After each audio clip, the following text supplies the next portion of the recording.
दोस्तों, अगर आपको भी पाकिस्तान और न्यूजीलैंड के बीच खेला गया चैंपियंस ट्रॉफी का ओपनिंग थ्रिलर मुकाबला पसंद आया हो तो हमारे इस वीडियो को दिल से एक लाइक जरूर कीजिएगा।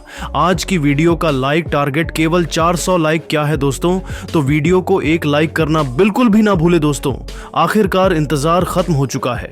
आखिर वह घड़ी आ ही गई जब चैंपियंस ट्रॉफी का पहला मुकाबला खेलने के लिए होस्ट पाकिस्तान और न्यूजीलैंड की टीम नेशनल स्टेडियम कराची के मैदान पर आमने सामने उतरी।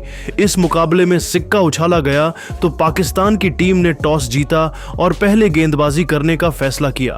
वहीं मेहमान टीम न्यूजीलैंड को बल्लेबाजी करने के लिए आमंत्रित किया और फिर दोनों टीमों के बीच हुए कांटे के घमासान में जो हुआ, देख पूरा क्रिकेट जगत अभी भी हैरान है। जी हां, बता दें, न्यूजीलैंड टीम की तरफ से इस मुकाबले में रनों की ताबड़तोड़ बरसात करने के लिए बिल यंग के साथ डेवन कनवे की खतरनाक जोड़ी मैदान पर उतरी। दोनों ही बल्लेबाज आक्रामक अंदाज में नजर आ रहे थे और इन दोनों ने अपनी टीम को एक धमाकेदार शुरुआत भी दिलाई।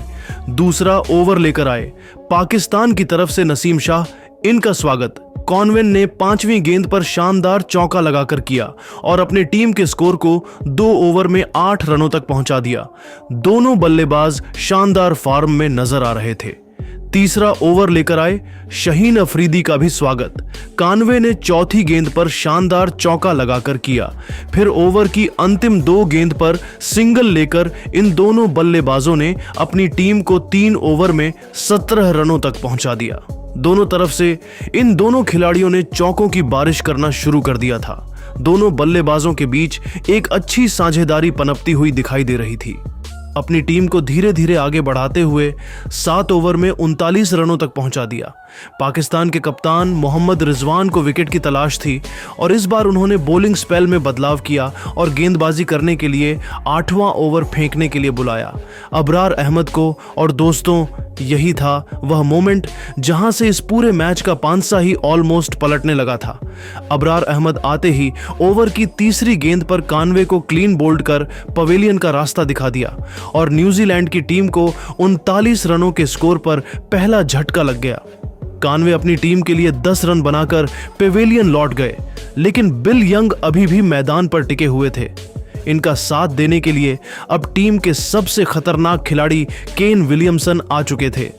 इन दोनों खिलाड़ियों के कंधों पर टीम की पूरी जिम्मेदारी आ चुकी थी। विलियमसन से उनकी टीम को बड़ी उम्मीद थी कि वह आज बड़ा स्कोर बनाएंगे, लेकिन विलियमसन ज्यादा देर तक मैदान पर टिक नहीं सके। 9वां ओवर लेकर आए नसीम शाह ने ओवर की पहली ही गेंद पर विलियमसन को रिजवान के हाथों कैच पकड़वाकर पवेलियन का रास्ता दिखा दिया और न्यूजीलैंड की टीम को बैक टू बैक 2 बड़े झटके 41 रनों के स्कोर पर लग गए।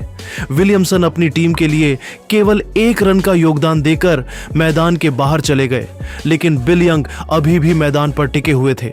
उनका साथ देने के लिए अब डैरल मिचेल आ चुके थे। इन दोनों खिलाड़ियों ने मिलकर धीरे धीरे स्कोर को आगे बढ़ाया, लेकिन दोस्तों, अब रनों की रफ्तार बेहद धीमी हो चुकी थी।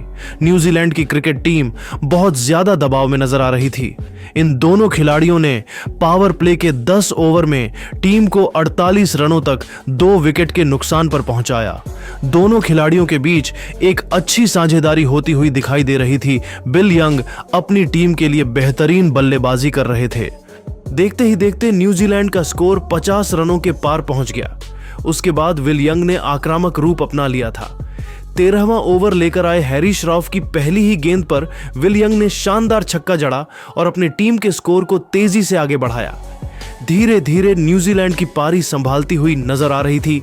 15 ओवर में न्यूजीलैंड का स्कोर 71 रनों तक पहुंच चुका था। वहीं विल यंग अपने अर्धशतक की तरफ बढ़ रहे थे, लेकिन दोस्तों, अपने ही घर पर पाकिस्तानी गेंदबाजों का डंका आज बजने वाला था।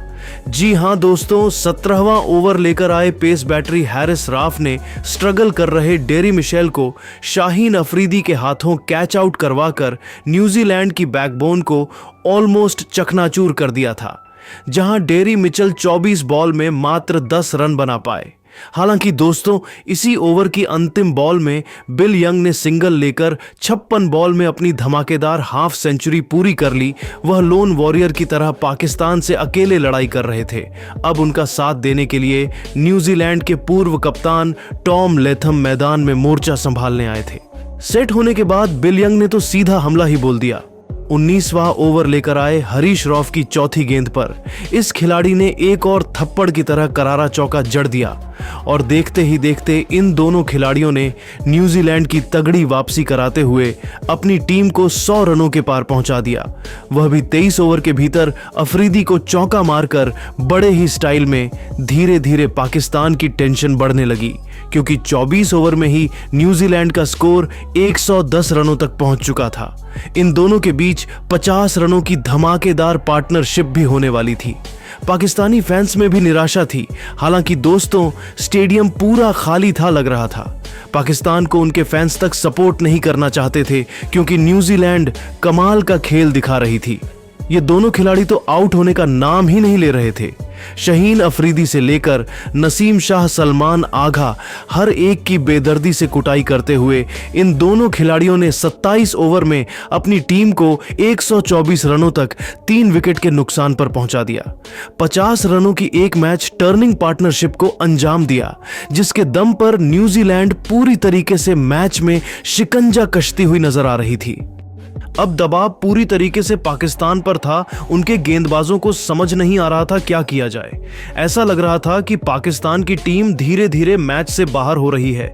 न्यूजीलैंड की ऐसी तगड़ी वापसी से बिल यंग तो एक तरफ से चौकों की बारिश करते हुए सीधा अपने शतक की तरफ कदम बढ़ा चुके थे। जिस तरीके से यह दोनों पाकिस्तान के गेंदबाजों की धुनाई पर धुनाई किए जा रहे थे, ऐसा लग रहा था कि न्यूजीलैंड आसानी से 230 से बड़ा स्कोर भी खड़ा कर सकती है। और यदि ऐसा हो गया तो पाकिस्तान के लिए इस लक्ष्य का पीछा करना तो ऑलमोस्ट इम्पॉसिबल ही माना जा रहा था। और न्यूजीलैंड के लिए यह काम मुश्किल नहीं था क्योंकि 29 ओवर में ही न्यूजीलैंड ने 13 रन ठोक दिए थे। विल यंग 88 तो लेथम 27 रन बनाकर पाकिस्तान के पसीने छुड़ा रहे थे। ऐसे में विल यंग और टॉम लेथम ने पूरी तरीके से इस मैच को न्यूजीलैंड की झोली में लाकर खड़ा कर दिया था और पाकिस्तान के पसीने छूट गए थे। लेकिन दोस्तों, अब आपको क्या लगता है कि इंडिया, न्यूजीलैंड और पाकिस्तान में कौन बन सकता है इस चैंपियंस ट्रॉफी का चैंपियन? अपनी कीमती राय नीचे कमेंट करके जरूर बताइए। और ऐसी ही नई और धमाकेदार खबरें सबसे पहले जानने के लिए हमारे इस वीडियो को लाइक और चैनल को सब्सक्राइब करना बिल्कुल भी ना भूले। धन्यवाद। देखते ही देखते 31 ओवर में न्यूजीलैंड ने 150 रनों का आंकड़ा पार कर लिया था तो 33 ओवर में न्यूजीलैंड 164 बना चुकी थी। बिल यंग 99 पर थे और दोस्तों, चैंपियंस ट्रॉफी के पहले मैच में ही इतिहास लिखते हुए विल यंग ने 35वें ओवर की दूसरी ही गेंद पर सिंगल लेकर अपनी धमाकेदार सेंचुरी ठोक दी थी। वह भी केवल 106 गेंद पर, जिस पर पूरे स्टेडियम में खड़े होकर तालियां बजाई थी। तो दोस्तों, उनसे कंधे से कंधा मिलाते हुए टॉम लेथम ने भी एक बेहतरीन हाफ सेंचुरी 61 बॉल में ठोक दी थी। लेकिन दोस्तों, सेंचुरी बनते ही बिल यंग नसीम शाह का शिकार हो गए। 113 गेंद पर 12 चौके और एक छक्के की बदौलत 107 रनों की बेमिसाल पारी खेलकर यह खिलाड़ी वापस लौटा और न्यूजीलैंड को चौथा झटका लगा। लेकिन दोस्तों, उनके आउट होने के बाद मैदान में उतरे थे ग्लेन फिलिप्स, जिन्होंने लेथम के साथ मिलकर मैदान में तबाही मचा दी। 40वें ओवर में लेथम ने नसीम शाह की गेंद पर तूफानी छक्का उड़ाया और अपनी टीम को 40 ओवर में 207 रनों तक पहुंचा दिया। तो उसके बाद भी रुकना क्या होता है, वह तो उन्हें आता ही नहीं था। फिलिप्स और लेथम तो केवल चौके और छक्कों से डील कर रहे थे। इन्होंने इस वनडे को T20 बना दिया था। 45वें ओवर में हैरिस रॉफ की धज्जियां उड़ाते हुए फिलिप्स ने चौका और तूफानी छक्का मारकर अपनी टीम को 256 रनों तक पहुंचा दिया। और अपनी धाकड़ बल्लेबाजी से तो उन्होंने इतना बड़ा स्कोर पाकिस्तान के सामने खड़ा कर दिया, जिसका पीछा करना पाकिस्तान के लिए ऑलमोस्ट नामुमकिन माना जा रहा था।